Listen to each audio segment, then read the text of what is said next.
Bagaimana sebenarnya relasi antara pengemudi ojek online atau ojol dengan pihak aplikator dan mungkinkah tuntutan agar pihak aplikator memberikan tunjangan hari raya dapat terrealisasi? Kami akan membahas polemik ini. Sudah bergabung bersama kami ekonom dari Universitas Paramadina Jakarta, Wijayanto Samirin. Selamat sore, Pak Wijayanto Samirin.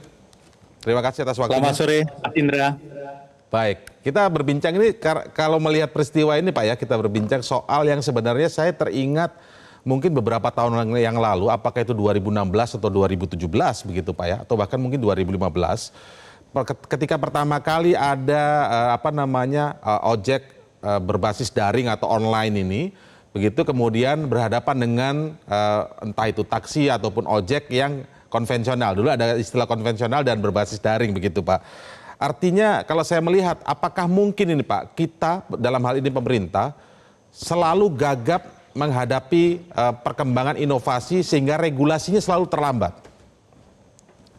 Ya, memang Mas Indra, jadi selalu ada kejar-kejaran antara inovasi model bisnis dengan kemampuan pemerintah untuk meng-create regulasi yang sesuai dengan inovasi tersebut. Ini tidak hanya terjadi di Indonesia, tapi juga di banyak negara. Gig economy itu di banyak negara regulasinya juga masih trial and error begitu. Jadi ini sesuatu yang wajar. Sehingga dinamika yang kita hadapi saat ini merupakan satu sinyal bahwa semua harus duduk bersama untuk menyusun regulasi yang pas untuk situasi kita ini. Oke. Dan jadi yang banyak negara ya, tidak hanya Indonesia saja ya, soal menggambarkan gagapnya regulasi tentang kemajuan inovasi model bisnis ya. Iya, apa yang Mas Indra tadi sampaikan menunjukkan bahwa apapun permasalahannya, perselisihannya, kalau semua duduk bersama pasti bisa dicarikan solusi. Terkait juga dengan tuntutan THR, pasti ada solusinya. Kalau semua mau duduk bersama, duduk bareng, difasilitasi oleh pemerintah. Baik, nah kalau Anda melihat tadi kira-kira apa yang sudah dilakukan pemerintah, tadi kita lihat ya Wamenaker berada di tengah-tengah para driver atau para pengemudi ojek online begitu ya, dan menyatakan posisinya intinya mendorong agar aplikator atau platform ya, pihak platform untuk memberikan THR. Di sisi lain regulasinya kan ini sedang tarik ulur nih. Apakah benar memang seperti yang disampaikan itu sudah terkait dengan sesuai dengan Undang-Undang 13 bahwa itu adalah mereka adalah masuk dalam pekerja Pak? Kan ada yang bilang ini kemitraan. Ya, kalau kita mengacu kepada Permenhub, memang relasi kerjanya adalah kemitraan, sehingga perusahaan ojol tidak wajib memberikan THR. Tapi kita juga harus pahami, Mas Indra.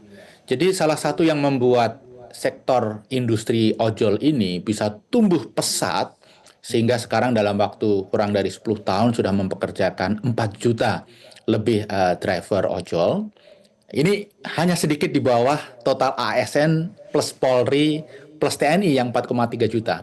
Bayangkan dalam waktu dekat bisa meng-create begitu banyak opportunity kerja. Ini karena fleksibilitas yang dimiliki oleh industri ini. Jadi industri ini kunci pertumbuhannya adalah sharing revenue, kemudian sharing resources, sharing burden. Semua pihak melakukan sharing itu sehingga bisa tumbuh dengan pesat. Kalau sektor ini dipaksa untuk menerapkan bisnis model konvensional, maka sektor ini akan sulit tumbuh, bahkan berpotensi untuk kolaps. Jadi sangat penting bagi pemerintah untuk bisa mendengar berbagai pihak. Bagus Pak Menteri, Pak Wakil Menteri mendengar concern para driver ojol. Dan saya juga sepakat meningkatkan kesejahteraan mereka. Itu sesuatu yang harus dilakukan. Tetapi caranya, perlu diskusi dengan perusahaan-perusahaan ojol. Sehingga solusi yang dikeluarkan itu solusi yang win-win dan tidak mengganggu pertumbuhan sektor ini.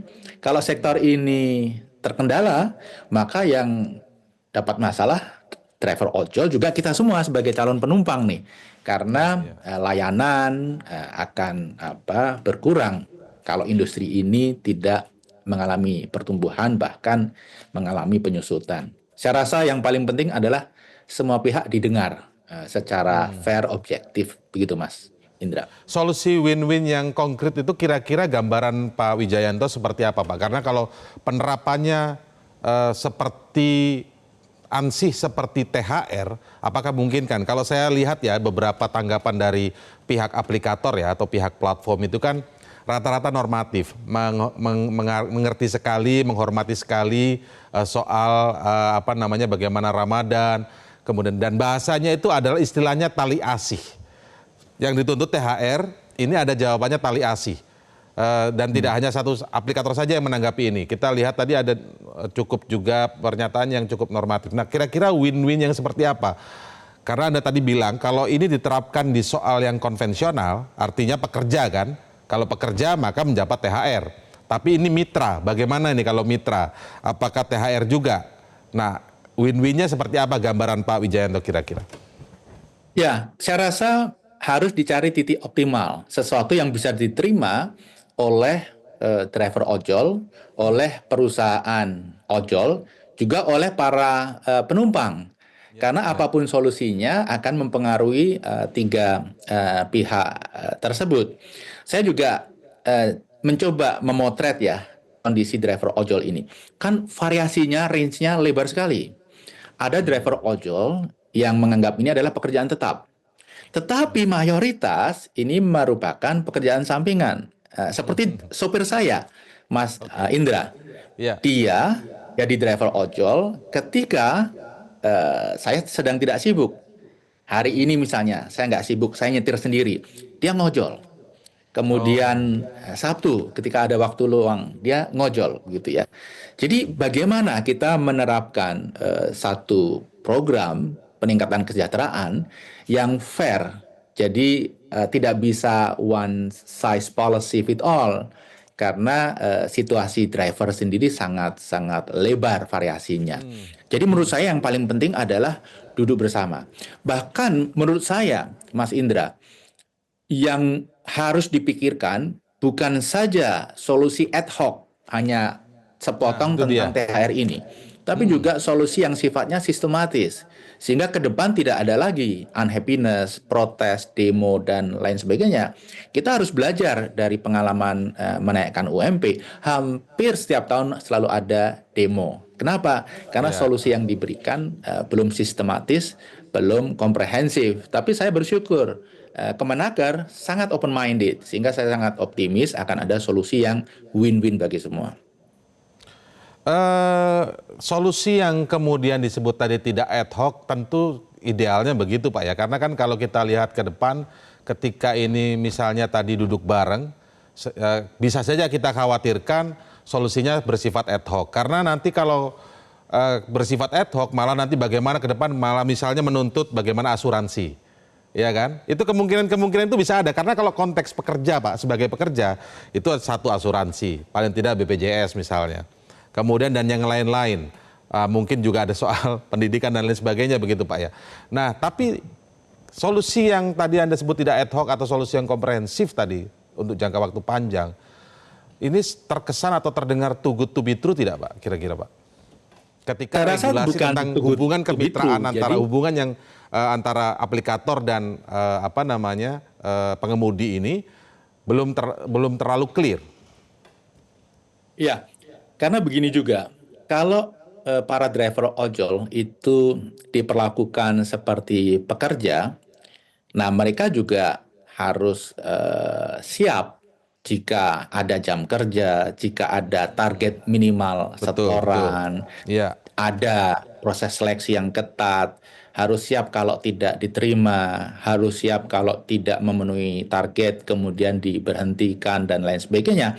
Dan saya rasa kalau saya mencoba melihat ya, memotret ya, mayoritas driver ojol sebenarnya lebih mencintai fleksibilitas ini. Betul. Hanya memang karena ini adalah sektor yang merupakan hasil inovasi, regulasi ini harus tidak boleh tertinggal terlalu jauh. Jadi yang saya maksud itu, oke, masalah THR dibahas, tetapi jangan berhenti sampai di sini. Setelah Lebaran pun dilanjutkan dengan membahas tentang regulasi terkait sektor ini, masalah kesejahteraan dan seterusnya, tidak boleh berhenti. Kalau berhenti pembahasannya, maka tahun depan menghadapi Idul Fitri akan ada situasi yang dinamis seperti sekarang ini. Begitu, Mas Indra. Menurut Anda, oke, tadi Anda di awal menyampaikan bahwa wajar bahkan di seluruh dunia regulasi terlambat dengan kemajuan inovasi model bisnis begitu Pak ya. Tapi kalau bicara soal ojol, apakah ini sempat sudah muncul di sekitar 2015, 2016 dan baru kali ini kita kemudian gagap lagi, ini terlalu lama tidak menurut Anda?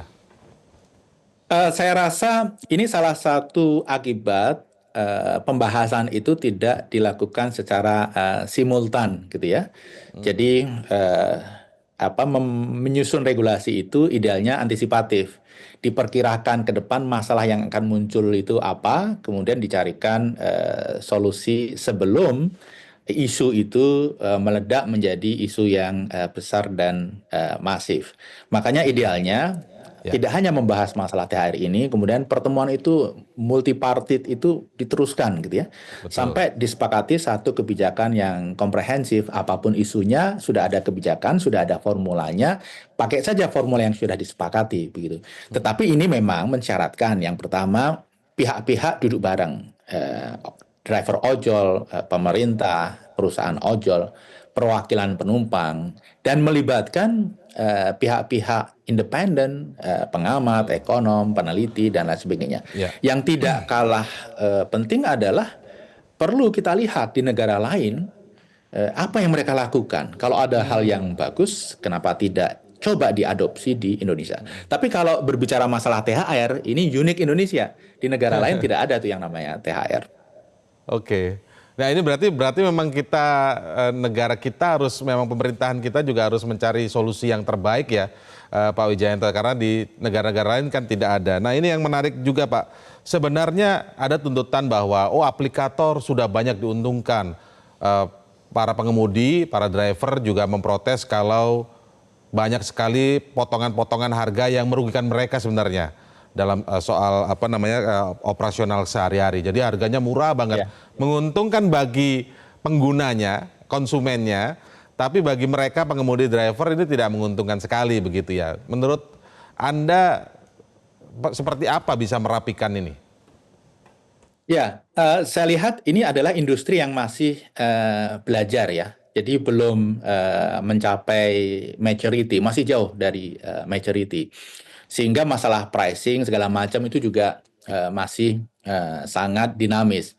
Tentang perusahaan ojol untung gitu ya, saya tidak tahu fakta sesungguhnya. Tetapi kalau kita melihat apa yang terjadi di lapangan, di Indonesia ini ada 7 perusahaan ojol lebih yang sudah tutup kan, bahkan termasuk Uber. Oh, Perusahaan yang oke. sangat efisien, perusahaan dengan capital yang luar biasa, Ya, survive ya. di banyak negara, termasuk negara-negara tetangga kita. Tetapi di Indonesia tidak bisa survive, tutup.